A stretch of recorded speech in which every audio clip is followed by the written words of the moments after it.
మీ ఎలాంటి వ్యాపార ప్రకటనలకైనా వెంటనే మా ఛానల్ సంప్రదించండి. అందరికి నమస్కారం. నేను శిరీష. ప్రస్తుతం మనతో పాటు ఉన్నారు ప్రముఖ ఆధ్యాత్మికవేత్త జ్యోతిష్య పండితులు రామదాస్ శర్మ గారు. గురుగారితో మాట్లాడదాం.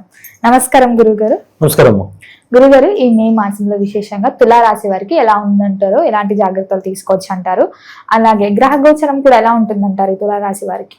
గురు బ్రహ్మ గురు విష్ణు గురుదేవో మహేశ్వర సాక్షాత్ బ్రహ్మ తస్మై శ్రీ గురువే నమః. తులారాశి వారికి నన్ను అడిగితే తులారాశి వారి అన్ని రాశుల కంటే చాలా బాగుంది ఈ సంవత్సరం, ఈ మాసం కూడా. ఎందుకు చెప్పాలంటే తులారాశి వారికి 6వ స్థానంలో శని భగవాన్ ఉన్నాడు. శని భగవాన్ని తులారాశి వారికి కారకుడు అంటారు. 6వ రాశిలో ఎప్పుడైతే శని భగవాన్ ఉంటాడో చాలా మేలు చేస్తాడు. పైగా ఏంటంటే 9వ రాశిలో బృహస్పతి కూడా ఉన్నాడు. వీళ్ళకి గ్రహ గోచారం చాలా బాగుంది తులారాశి వాళ్ళకి. అయితే ఒక చిన్న ఇబ్బంది ఏంటంటే వీళ్ళ రాశ్యాధిపతి శుక్రుడు 8వ స్థానంలో ఉండడం వల్ల కొంచెం ఆరోగ్యపరంగా ఇబ్బంది పడవచ్చు. అటు ఇటు తిరగడం వల్ల కానీ, ఎక్కువ స్ట్రెస్ వల్ల కానీ ఇబ్బంది పడవచ్చు. అంతకు మించి వేరే ప్రాబ్లమ్స్ ఏమి వీళ్ళకి చాలా బాగా ఉంది. ఏ పని చేసినా కూడా ముందుకు వెళ్తాయి. ముఖ్యంగా వాళ్ళు ఉద్యోగస్తులకి వాళ్ళకి చాలా బాగా ఉంటుంది. తర్వాత దూర ప్రయాణాలు చేసే వాళ్ళకి, వ్యాపారాలు చేసుకునే వాళ్ళకి బ్రహ్మాండమైన సమయం ఇది. తులారాశి వాళ్ళకి మంచి సమయం అని చెప్పొచ్చు. మరి విద్యార్థులకు ఎలా ఉంటుందంటారు? విద్యార్థులు కూడా చాలా బాగుందమ్మా. వాళ్ళకి పట్టిందల్లా బంగారం, బ్రహ్మాండమైన బాగా చదువుల్లో బాగా రాణిస్తారు వాళ్ళు. ఈ కాంపిటేటివ్ ఎగ్జామ్స్ వాటిలో కూడా బ్రహ్మాండమైన రిజల్ట్స్ వస్తాయి వాళ్ళకి. ఈ స్టాక్ మార్కెట్స్ అని పెట్టుబడులు అని పెడుతూ ఉంటారు కదా, పెట్టొచ్చు అంటారా తులారాశి వాళ్ళ మాసంలో? అదొక్కటి మాత్రం కొంచెం చూసుకోవాలి. ఎందుకంటే బుధుడు కొంచెం నీచంలో ఉన్నాడు ఏప్రిల్ 30 దాకా. అప్పుడు దాకా కొంచెం ఆగితే మంచిది. పైగా ఏంటంటే ఇప్పుడు వాతావరణం కూడా బాగాలేదు కాబట్టి బయట ఇప్పుడు కొంతకాలం వేచి చూడడం మంచిదని నా అభిప్రాయం. ఈ స్టాక్స్కి సంబంధించి వ్యవహారాల్లో మాత్రం కొంచెం వేచి చూడడం మంచిది. గురుగారు, చాలా మంది కొత్తగా వ్యాపారం స్టార్ట్ చేద్దాం, బిజినెస్ చేద్దాం అనే ఆలోచన ఉన్న వారికి ఈ మాసం కలిసి వస్తుందంట, చేయొచ్చు అంటారు? చేస్తున్నాం. ఎందుకంటే 6వ స్థానంలో కుజుడు ఉన్నాడు. కుజుడు కొంతకాలం తర్వాత 1 month తర్వాత మేషంలోకి మారుతాడు, స్వస్థానంలోకి వస్తాడు. ఇప్పటి నుంచే మొదలు పెట్టచ్చు. బుధుడు కూడా ఉన్నాడు కాబట్టి, పైగా శని భగవాన్ సపోర్ట్ కూడా ఉంది వీళ్ళకి. 6వ స్థానంలో శనీశ్వరుడు ఉండడం ద్వారా వీళ్ళకి కొత్త రుణాలు కూడా వస్తాయి వ్యాపారం చేసుకోవాలంటే. సో తద్వారా వీళ్ళు వ్యాపారాలు కూడా ఎస్టాబ్లిష్ చేయొచ్చు. అయితే వీళ్ళు తీసుకోవాల్సిన ఒకే ఒక్క జాగ్రత్త ఏంటంటే స్టాక్ మార్కెట్ జోలికి మాత్రం ప్రస్తుతానికి వెళ్ళకపోవడం మంచిది. ముఖ్యంగా గృహయోగం, వాహన యోగం కూడా ఉందంటారా? ఉందమ్మా.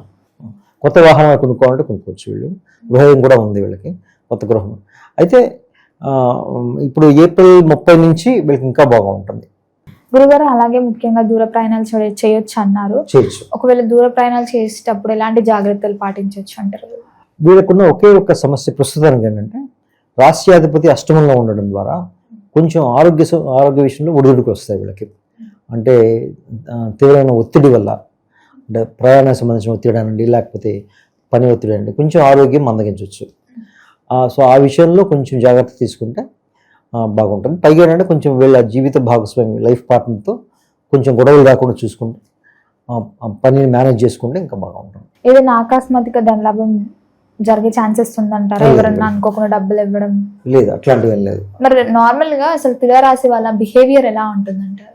తులారాశి వాళ్ళు ఏంటంటే ఆ రాశి చూసి చెప్పచ్చు. వాళ్ళు ఏంటంటే చాలా సంతులనంగా ఆలోచిస్తారు. సంతులనం అంటే బ్యాలెన్స్డ్గా ఆలోచిస్తారు. వాళ్ళు ఏదైనా సరే ముందు ఆవేశపడరు. అసలు ఫస్ట్ ఆలోచించి అది చేయొచ్చా లేదా, చేస్తే ఏమిటి, చేయకపోతే ముందు వెనక ఆలోచిస్తారు. అందుకని ఏంటంటే తులారాశి వాళ్ళకి సంబంధించి మనకి వెంటనే వాళ్ళ నుంచి మనకి రెస్పాన్సెస్ రావు చాలాసార్లు చూస్తే. అయితే వాళ్ళ లగ్నం గనక మేషలగ్నం కానీ సింహలగ్నం కానీ అయితే అది వేరు ఉంటుంది. కానీ జనరల్గా తులారాశి వాళ్ళ నుంచి వాళ్ళు కొంచెం నెమ్మదిగా ఆలోచిస్తారు, నెమ్మదిగా పనిచేస్తారు. కాబట్టి ఏంటంటే వాళ్ళు చాలా ఆలోచనలు పడరు. కాబట్టి వాళ్ళు చేసేవి నార్మల్గా ఏంటంటే ఇబ్బంది లేకుండా ఉంటాయి. గురుగారు, ముఖ్యంగా విద్యార్థులు అయినా సరే ఎవరైనా అక్కడ సెటిల్ అవ్వడానికి అవుట్ ఆఫ్ స్టేషన్కి వెళ్తూ ఉంటాం, విదేశాలకు అని ఎక్కువ చూపిస్తుంటారు కదా, మరి విదేశీ ప్రయాణ యోగం ఉందంటారా వీళ్ళకి? ఉంది. ఎందుకంటే 9వ స్థానంలో బృహస్పతి ఉన్నాడు వీళ్ళకి. బృహస్పతి ఇప్పుడు 9వ స్థానంలో ఉన్నాడు. 9వ స్థానం రాశి నుంచి 9వ స్థానం అనేది లాంగ్ డిస్టెన్స్ జర్నీని సూచిస్తుంది, అంటే దూర ప్రయాణం సూచిస్తుంది. ఎప్పుడైతే బృహస్పతి అక్కడ ఉన్నాడో ఆయన వీటన్నిటికీ అనుకూలంగా ఉంటాడు. కాబట్టి దూర ప్రయాణాలు ఈ విద్య కోసం కానీ ఉద్యోగం కోసం కానీ వెళ్ళే వాళ్ళకి చాలా చాలా అనుకూలంగా ఉంటుంది. ముఖ్యంగా నేను ఇందాక చెప్పినట్టు తులారాశి వాళ్ళ గోచారం మిగతా రాశి వాళ్ళకంటే చాలా చాలా బాగుంది ఏప్రిల్ మే నెలలో. ఇంకా ఇది ఏప్రిల్ 30 తర్వాత ఇంకా బాగవుతుంది. ఎందుకంటే తర్వాత బుధుడు కూడా మేషరాశిలోకి వస్తాడు. అప్పుడు ఇంకా మెరుగవుతుంది వాళ్ళకి పరిస్థితి. ఉద్యోగ వ్యవస్థలో ఉన్న వారికి ఎలా ఉంటుందంటారు? ఉద్యోగం కూడా బాగానే ఉంటుందమ్మా. అది 10వ స్థానం కూడా వీళ్ళకి బాగానే ఉంది. చంద్రుడు అయితే 3 రాశులు అంటే శని భగవానుడు, బృహస్పతి వీళ్ళందరూ బాగున్నారు కాబట్టి వీళ్ళకి ఎక్కువ ఒడిదుడుకులు ఉద్యోగంలో కానీ వ్యాపారంలో కానీ ఉండవు. వీళ్ళకి పని ఒత్తిడి ఉండదు. పని ఒత్తిడి ఉంటుంది కానీ వీళ్ళు దాన్ని సక్రమంగా నిర్వహించగలరు. వివాహ యోగం ఉందంటారా మరి? వివాహ యోగం ఏప్రిల్ 30 తర్వాత ప్రయత్నం బాగుంటుంది వాళ్ళకి, దిగలుతుంది. ఎందుకంటే 7వ స్థానం బాగా బలపడుతున్నప్పుడు అప్పుడు బాగుంటుంది. ఇప్పుడు కూడా బాగానే ఉంది కానీ అప్పుడు ఇంకా ఇంకా ఏప్రిల్ 30 తర్వాత మే 1st వీక్ నుంచి చాలా బాగుంటుంది. సంతాన యోగం ఉందంటారా? సంతానం కూడా ఉంది బాగుంది. వీళ్ళకి తులారాశి ఇదని అదని కాదు, ఏ వైపు నుంచి చూసినా కూడా ఇది బ్రహ్మాండమైన సమయం వాళ్ళకి. జూన్ తర్వాత ఇంకా బాగుంటుంది. జూన్ 2వ తారీఖు నుంచి బృహస్పతి కర్కాటకలకు మారినప్పుడు వీళ్ళకి ఇంకా మంచి సమయం నడుస్తుంది. ఒక రకంగా చెప్పాలంటే ఈ పోయిన ఉగాది నుంచి వచ్చే ఉగాది దాకా వీళ్ళకి చాలా చాలా అనుకూలమైన సమయం. కుటుంబ వాతావరణం ఎలా ఉంటుందంటారు? కుటుంబ వాతావరణం కూడా బాగుంటుంది మా వీళ్ళకి, చాలా బాగుంటుంది. కుటుంబ వాతావరణానికి సంబంధించి వీళ్ళకి కుజుడు ఆయన 6వ స్థానంలో ఉన్నాడు. కుజుడు 6వ స్థానంలో ఉంటే రాశి నుంచి శత్రువులపైన విజయం. అంటే వీళ్ళ మాటకు ఎదురుండదు. ఇంట్లో ఏది చెప్పినా కూడా వీళ్ళ మాటను కాదనకుండా అందరూ వింటారు.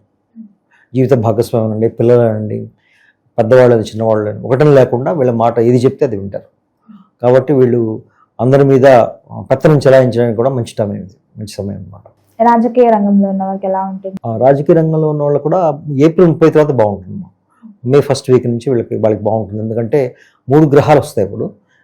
అప్పుడు 3 కంటే 2 గ్రహాలు అయితే బుధుడు తర్వాత రవి ఇద్దరు కలిసి ఉంటారు కాబట్టి మంచి యోగం కూడా పడుతుంది వీళ్ళకి. కొత్త పదవులు వచ్చే అవకాశం కూడా ఉంది రాజకీయ రంగంలో ఉన్న వాళ్ళకి. ఈ సినీ రంగాల వారికి, ఈ ఫిలిం ఇండస్ట్రీ వాళ్ళకి కూడా ఎలా ఉంటుంది? ఫిల్మ్ ఇండస్ట్రీ రంగం కూడా బాగుంటుంది. 9వ స్థానం బాగుంది కదమ్మా.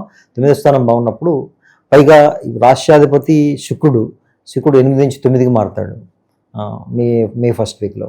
అప్పుడు వీళ్ళకి బాగా అదృష్టం కలిసి వస్తుంది. కొత్త కొత్త ప్రాజెక్టులు ఆల్రెడీ సైన్ చేసి ఉంటే ముందుకు వెళ్తాయి. స్క్రిప్ట్ అయిపోయి ఉంటే ముందు పట్టాలు ఎక్కేసేసి షూటింగ్ దాకా కూడా వెళ్తాయి. అన్ని రకాలుగా సినీ కార్మికులు కూడా సినీ రంగంలో ఉన్న వాళ్ళందరికీ అనుకూలంగా ఉంటుంది. ఒకరు ఇద్దరం లేదు, ఏ రంగం వాళ్ళైనా సరే తులారాశి వాళ్ళకి బ్రహ్మాండంగా ఉంది. గురుగారు, మరి ఈ మాసంలో ఈ తులారాశి వారు దేని పట్ల జాగ్రత్తగా ఉండాలంటారు? ఇన్వెస్ట్మెంట్స్ జోలికైతే ప్రస్తుతానికి ఇన్వెస్ట్మెంట్స్ జాగ్రత్తగా ఉండాలి. తర్వాత కొంచెం ఆరోగ్యం జాగ్రత్తగా చూసుకోవాలి. మిగతావన్నీ బాగానే ఉన్నాయి. ఫైనాన్షియల్ ఆస్పెక్ట్స్లో బాగానే ఉంది, వృత్తిపరంగా బాగుంది, ప్రయాణాల పరంగా ఉంది, శత్రువుల మీద విజయం వీళ్ళ మాట చెల్లుతుంది ఇంట్లో కూడా. కాబట్టి మిగతా అన్ని బాగానే ఉన్నా కానీ కొంచెం ఆరోగ్యం, ఒత్తిడికి సంబంధించిన సమస్యలు ఏమైనా వచ్చే అవకాశం ఉంది. అంటే మైగ్రేన్ పెయిన్ ఉన్న వాళ్ళు, తలనొప్పి ఉన్న వాళ్ళకి తలనొప్పి రావడం, తర్వాత జ్వరాలు రావడం అట్లాంటివి అయితే ఉన్నది కొంచెం అవకాశం ఉంది. అది మే 1st వీక్ దాకా కొంచెం జాగ్రత్తగా ఉండాలి ఆ విషయంలో. ఇన్వెస్ట్మెంట్స్ స్టాక్ మార్కెట్స్లో లేకపోతే వేరే వాళ్ళకి అప్పులు ఇవ్వడం అలాంటివి కొంచెం తగ్గించుకుంటే మంచిది. ఈ మాసం అంతా తులారాశి వారికి ఇంకా బాగుండాలంటే ఏ దైవారాధన బాగుంటుందంటారు? ఎలాంటి పరిహారాలు చేసుకుంటే మాసం కలిసి వస్తుందంటారు? వీళ్ళకి పరిహారాలు అంటే ముఖ్యంగా ఆంజనేయ స్వామిని ఆరాధన చేస్తే మంచిది. అంటే ఆయన ఆంజనేయ స్వామి ఆరాధన చేయడం ద్వారా శని భగవానుడు యాక్టివేట్ అవుతాడు బాగా, ఆయన సపోర్ట్ ఉంటుంది వీళ్ళకి. తర్వాత లక్ష్మీదేవి ఆరాధన చేయాలి వీళ్ళు. లక్ష్మీదేవి ఆరాధన ఎందుకు చేయాలంటే ఆయన ఆమె ఏంటంటే శుక్రుడికి సంబంధించిన నెగిటివ్ ఎఫెక్ట్స్ ఏమైనా ఉంటే కంట్రోల్ చేస్తారు. అలాగే గురుగారు, మొత్తం మీద మే మాసంలో తులారాశి వారికి ఎలా ఉంది, ఎలాంటి జాగ్రత్తలు తీసుకోవాలి తెలియజేసినందుకు ధన్యవాదాలండి.